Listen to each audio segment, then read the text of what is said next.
Okay, go ahead, ask.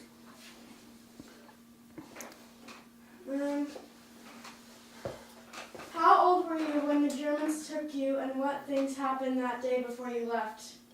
What? How old were you when the Germans came to get you? And what happened? I was 17 years old when the German come, gonna take my brother Henry, and he was married, and he got a wife and child. And then there was like panic in the family, in the house. And I, as a 17 years old, I decided to go for my brother. I asked him, or is the German says is allowed, they can take me for my brother. So I do that. And then when I went to Germany, I find out I have to work in a coal mine with a growing man, with old men, but I was big, so I work in a coal mine 850 meters under the ground. I think 6 days a week. And Sunday, sometimes we got off, but sometimes we have to work, they call the flip shift. So I have to work 7 days, bad food, and somehow somebody from up there watching me, I survive, and I'm still here and cry on your shoulder now and telling that story. What year was that, Todd? You remember what year? World War II. Yeah, but what year? That was 42. 42? When did you guys, when did you know that the Germans were coming to take over Poland? I know the day that happened. 39, the German... Yeah, I know it was in 39, but how did you guys find out? Because you were, what, 14, 13? Yeah, 14 years old. So, but when I was 17, just like I told you that story, they took me. I volunteered going for my brother to survive, save my brother, to stay with his wife with the child. But maybe 3 months later, they killed him anyway. So that was not a good idea, a good decision from me, because I want to save my brother's family, and they killed him anyway. How long were you in the coal mine, and then how it happened? How'd you get out? That's when the war ended, So, but I worked almost 3 years in a coal mine. And I was in a camp, and then they put you in a train, get you to the coal mine, to upstairs, you change clothes and go 850 meters under the ground. You come out, you're supposed to take a shower and go back to the barracks, but they give you big piece of soap, and the soap supposed to last for a whole week.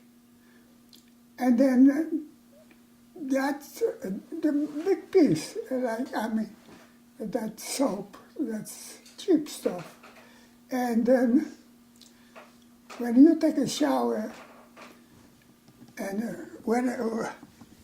soap yourself and you want to clean it up, then you have to close the eyes, and somebody still use soap from the shelves. So you come out, you lower up your eyes, the soap is gone. Somebody took it, and you rest of the week or something like that, got the soap to wash yourself up. You clean your eyes a little bit, what you can see. If you go to the barracks, you look like monkey, have a white, black, and spots all over your face, eyes. Very difficult to explain to somebody if somebody don't know and was not there. How the situation, because that dust from the coal, you're not going to wash it up with the water. You need soap. What was the farm like that you grew up on? What was it like when you were a kid? Oh, on my back home? Yeah. Oh, there was a farm, not so big, but on that farm we got almost everything what you can survive to eat. We got cherry, all kind of fruit, and we got potatoes, cabbage, whatever. And that was, in that time, the people were so, I think, educated to the farm because they know what they need to survive in the winter time. They make a cabbage, cucumbers for winter, and this way the people survive because that was not store like you can go now, buy it, everything. That time I don't remember. There was a little town where we live. That was a little town we called it Vishogrut. So that was the closest to us. That was like 3 kilometers. So you can buy stuff like sugar, salt, and petroleum to get the lights because there was not on the village. There was no electricity, so you have to have in the evening you have to have that petroleum lamp. So that stuff what you need. And there was a doctor in that town. Who lived on the farm with you guys? Who lived? My parents, my father, my mom, and there was 2 brothers and me, and 2 sisters. So we lived together on that farm. Somehow we survived there because I don't never say, oh, I was hungry or something like that but they make their own bread and everything was that time. I don't remember, or there was a store, but I don't remember when we go to buy. Oh, sometime on one day in week, my parents go to that town selling egg, and then they get the money. For that money, they buy whatever they need, petroleum or soap, soap, or maybe salt, sugar, and then they was like growing big pig, like this, and then they selling those pig. They get the money for that, for the eggs. And chicken, my mom got I don't know how many, but quite a chicken. So when she go to the store, she take 1 or 2, sell it, and she get the money that way.